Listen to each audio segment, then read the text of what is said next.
What's up, beautiful people, and welcome to the R&D show. It's your boy, Shad. Happy Monday. Hope everybody is feeling good, feeling great, feeling blessed and highly favored. Want to come in and drop a video and want to start off by saying that I've actually been on a 40-day fast with my church. And today is day 20, so we got 20 more days to go. And it's actually been pretty good. The thing about fasting and when you're doing certain things and you're kind of like, you know, trying to be on a different frequency spiritually, you're going to be attacked left and right, right and left. And I feel like this has been, some things have transpired and there's been like some challenges unforeseen with certain people. And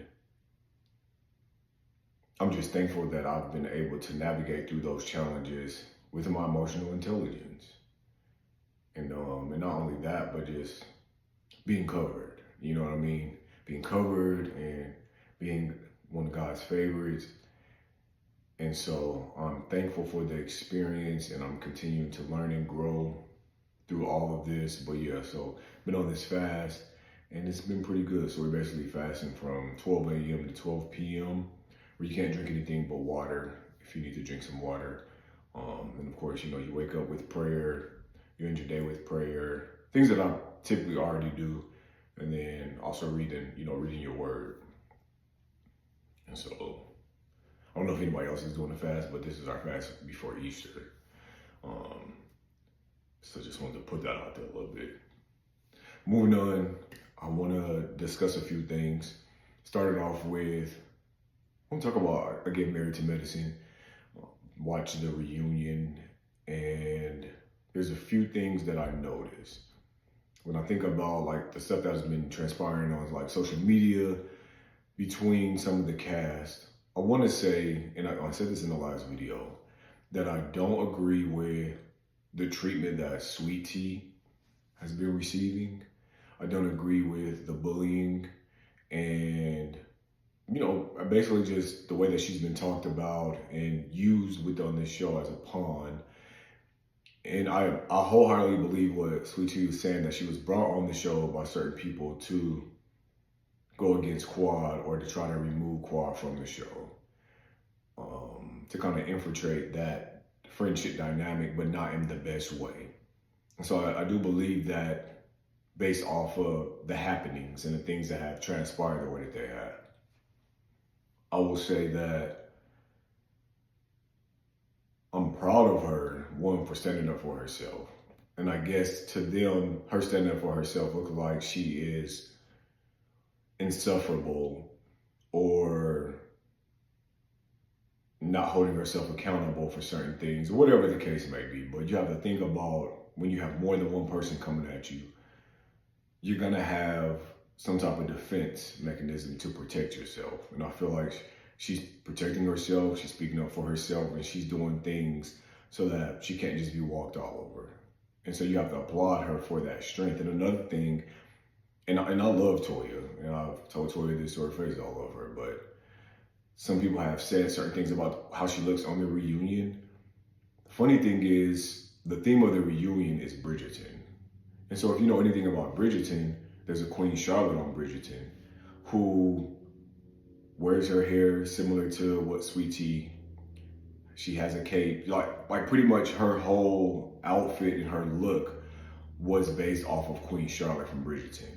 And when you're looking at the cast and the theme, she's pretty much the one that's on theme for the reunion. And if you don't watch the show, you wouldn't understand like where her look is coming from, her overall look, but that's what it is. It's coming from Bridgerton, Queen Charlotte. So I caught that immediately as soon as I seen her. So kudos to Sweet Tea for, being on theme. I want to jump into the Simone and Quad thing, where Simone has an issue about Quad basically not telling them certain things. So to her, she feels like she's, not being a good friend. And so to Quad's defense, her thing is like, well, if we're not in a good space, why would I tell you anything? Why would I tell anybody anything? Like, it's my personal life. And I feel like even with your friends, whether you are or are not friends, you're entitled to have your private life. You're entitled to your privacy. You're entitled to share what you want to share and not share what you don't want to share. That doesn't mean that you don't have a friendship. That doesn't mean that you're not a good person. That just means that that's your private life. And you don't want to expose everything because you don't have to. Nobody else is expected to do that. If people feel like they want to share or they want to overshare, whatever the case may be, then they're entitled to do that. But you can't expect for everybody to show up the same way, you know what I mean, as you, just because that's how you want to show up. That's just not how it works. And I feel like if you have that expectation going into relationships, you're always going to be angry or upset or let yourself down because that's the expectation that you have. But then on the flip side of that, I feel like Quad is not holding herself accountable. She's saying she felt some type of way, and everybody pretty much was owing her an apology for what happened in Napa at the table, where everybody was unpacking their experience with her. I mean, if we all are sharing a similar experience and we're all in a group setting and we're having this conversation at the table, then it's necessary for people to unpack. Like, nobody was attacking her, nobody was yelling or screaming or trying to jump over the table. They were just giving that experience. She's saying that she would have preferred a one-off from each person. Well, you have to think about the season before that, when Quad, again, I've referenced her jumping out of the casket at the mortuary, attacking everybody that was sitting in that room. None of that was one-offs. So you can't ask for something and you're not giving something. You have to be able to, you may not like it, but you have to be able to accept the same type of treatment that you're giving to everyone else. If you didn't want that treatment, then give a different treatment and you'll have different results. And that's what I'll say about that. As far as like the Toya and T thing, again, I believe what T was saying. And, Toya tried to say, well, I've been on this show for 12 years. I introduce people and I'm always good with people and I make them feel welcome and I have a good relationship with them, but that's not really the truth. Toya introduced Contessa. They fell out really bad. Yeah, they came back around, but they had a bad fallout. Toya introduced Anila. They fell out really bad. They may have come back around, but they had a bad fallout. So it's like, you're 3 for 3 at this point. So the problem can't just be everyone else and not you. You're 3 for 3 when it comes to the people that you bring to the show or that you befriend as far as newbies go. At some point, accountability has to enter the room when it comes to that. And that's what I'll say there.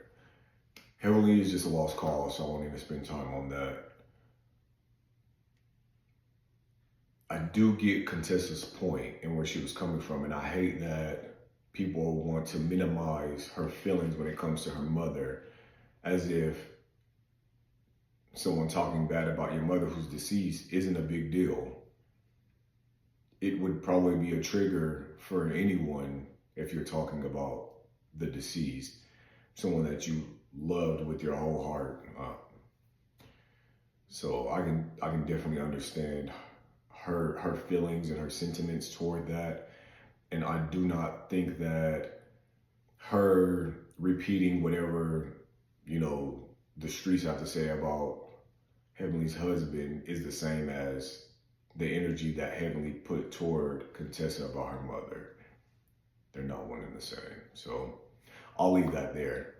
But that's kind of like my overall review of the reunion this far. Yeah, it's all right so far. Moving right along, I wanted to talk about the Kanye and Beyonce and Jay-Z situation. So Kanye tends to have these rants and he'll go on social media and he'll say all these different things. And whether you mean them or not, once you type it and someone screenshots it and shares it, it's there for forever. And so it's one thing to go in on the adults. That still takes a lot of energy. Like, why are you even spending your time being negative and being hateful? But if that's what you want to do, then that's what you want to do. But it's another thing to talk bad about someone's children. especially, if they have a disability or whatever the case may be. Kids should be off limits. And what I know for sure is people will bring children into the situation when they feel their words aren't getting to you. If their words aren't getting to you to make you react and respond, then they want to insert the children, because for most of us, our children are our soft spots. So if you come for our children, now our whole stance and demeanor when it comes to things changes. The way that we react and respond tends to change. And I know some of us, we try our best not to go there. We try to tap into the highest level of our emotional intelligence to not go there. But our children are pretty much our hearts walking outside our body like they're fragile. And if they have nothing to do with the situation, then they have nothing to do with the situation. They should remain off limits. So I can see exactly why he is targeting the kids, because he really wants a response from Beyonce and Jay-Z. Now, will they give a response? Probably not. It could be some behind the scenes stuff. It can be in private. Who knows? But knowing how they already operate and move, I would be pleasantly surprised if they decided to address the comments that he made about their kids.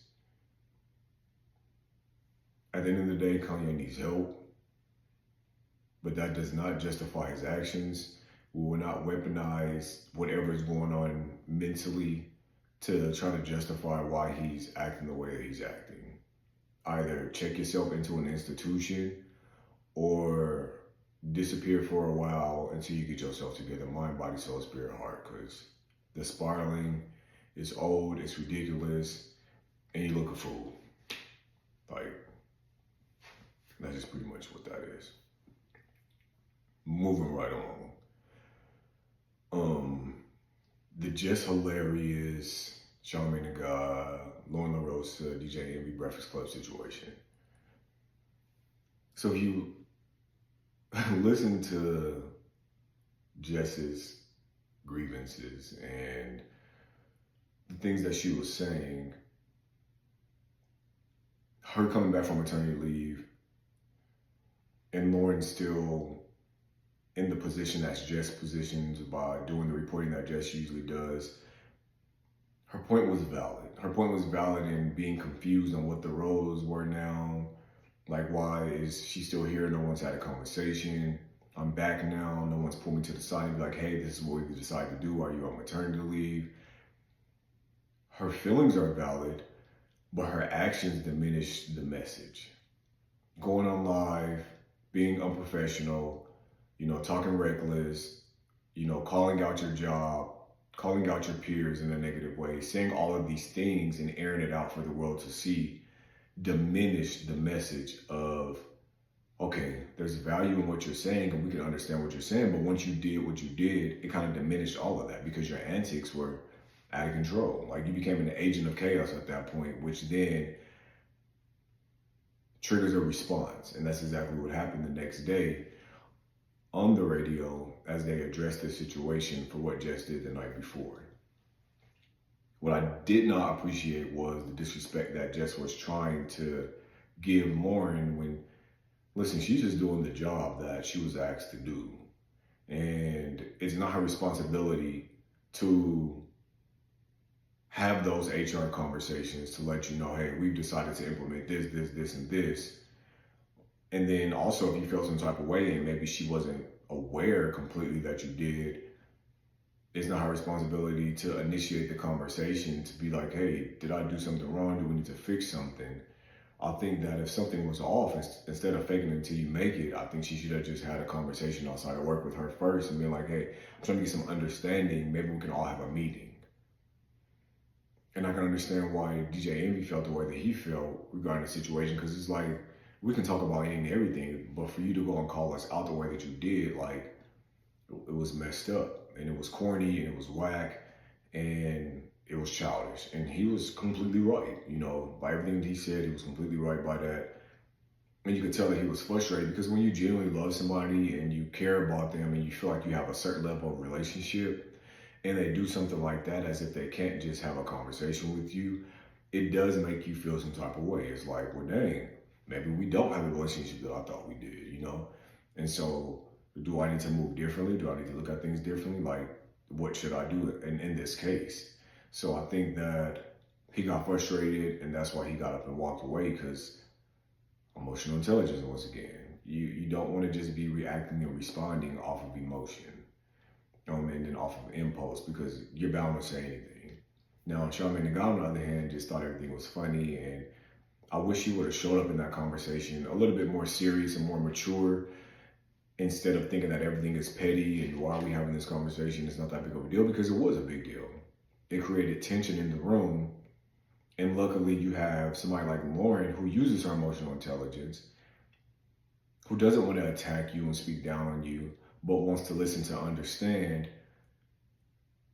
and hope that you give her the same respect. Had you had somebody else who's, who gets fired up easily, who gets to 10 really fast, then that could have been a totally different conversation on air, and it could have been really bad. So even though a lot of people are saying it was unprofessional, sometimes I think that it's great to see conflict resolution play out. Because some people don't know how to handle conflict. Some people don't know how to resolve issues and reach a point of reconciliation. And we talked about this before in the R&D show, where we watch certain shows because the dynamics, the friendship dynamics, a lot of us are dealing with real friendship dynamics that may sometimes hit a bump in the road, or there's these uncomfortable conversations that you need to have so that you can have a comfortable relationship. And a lot of people don't know how to navigate through that stuff, or there'd be a fallout, but don't know how to come back from it, or know how to reach a resolution in general. And a lot of times these shows that, have these group settings and they deal with these different situations and circumstances, they're supposed to help teach you how to reach a resolution. Because some people just don't know how to reach a resolution when it comes to their friendship and their familyship. Now, if what happened was detrimental, then there's no resolution to be reached. There's just the end. Friendship. That's the end. And that doesn't mean that you have to let go and hate. You can let go and love and wish people well and go on about your life, but that doesn't mean that they have a place in your life. You know what I mean? Disrespect is just disrespect, and nobody has to tolerate disrespect, especially when it's given on a certain level, and sometimes it's hard for people to come back from. We have nothing to talk about. We don't even have to have a closure conversation. You said what you said, you mean what you said, and that's how you've always felt about me. It's good to know that that's how you feel about me. And a lot of times people will show you exactly how they feel about you when they do not agree with what you have done or said, or when you have just had a disagreement in general and they don't know how to come back from it. So then they start going below the belt or attacking your character, or, speaking on rumors, things that are not true, to just make you look like the bad person, to try to tear down your character. Once that starts to happen, that's when you have to initiate and ignite your whole, when someone shows you who they are, believe them senses, and make a decision for yourself. Because for me, I'm going to always choose peace. Because peace is so important. I feel like if you don't have peace, you don't have sleep, you don't have rest, you don't have joy, you don't have happiness. There's a lot of things that happens when you compromise your peace for people, places, and things. Peace is always important. So if that means that you have to let go and love, or let go and let God, do what you have to do to reach that place of peace, because everybody's not always meant to go where you're going. Some people come into your life for a reason, a season, or a lifetime. And only the way that they relationship with you and the dynamic of that relationship will determine if it is a reason, a season, or a lifetime. Other people come into your life to teach you a valuable lesson. Teach you a lesson about yourself, how you show up in places, how you show up in general, and teach you a lesson about experiences so that you know now what to and what not to do. So I think there's always some type of value in navigating a roller coaster ride of sometimes there's highs and there's lows when it comes to, relationships, but what did you learn? Because there's still a blessing in every lesson. So what did you learn? What was the blessing of you learning? What has enlightened your mental capacity and got you to a different point of understanding about yourself and about others? And how do you move forward? So those are the things that I think that now I see a lot of people struggle with. And I try to be like a voice of reason. And I try to also be a person that shows how to show up in those dynamics and those difficult situations and uncomfortable environments. Because, we can hear somebody out all we want to, but don't be disrespectful. My whole thing is express yourself, but don't be disrespectful. You can say whatever you want to say. We may not like it. Leave your hands, feet, and all objects to yourself. I think that's the big, that's the big ask. And no, nobody want nobody screaming and yelling in their face and cursing them out because that's being disrespectful. But I'm just saying, if you're gonna express what you're gonna express it in a respectful way. Even if you're upset about it, there's still a way to do things. But regardless, the point that I'm making is we have to learn to discern when someone is or is not for us. Discernment is a big factor, and a lot of people do not, aren't gifted with discernment.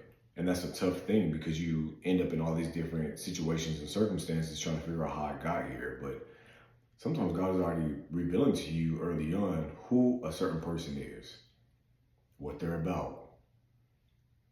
And that can be family, again, or that can be friends. It can be anybody. You can be in a relationship with someone and there's been a great revelation and you're deciding to ignore all the signs. Sometimes we have to know when the writing is on the wall to believe what we're seeing. Those things are important. And again, I feel like the shows that we review and the things that we talk about all tie into real life things, reality. But at the end of the day, I ask you, are you happy with yourself? That's the biggest question. And that's the answer that only you can provide. Regardless of any and everything, people may come and people may go, things may happen, some stuff shifts and sways and riding on waves, but if you're happy with yourself, then that's all that matters. Are you happy with yourself? And if you're not happy with yourself, then there's some work to be done, and that's okay, as long as you can acknowledge that.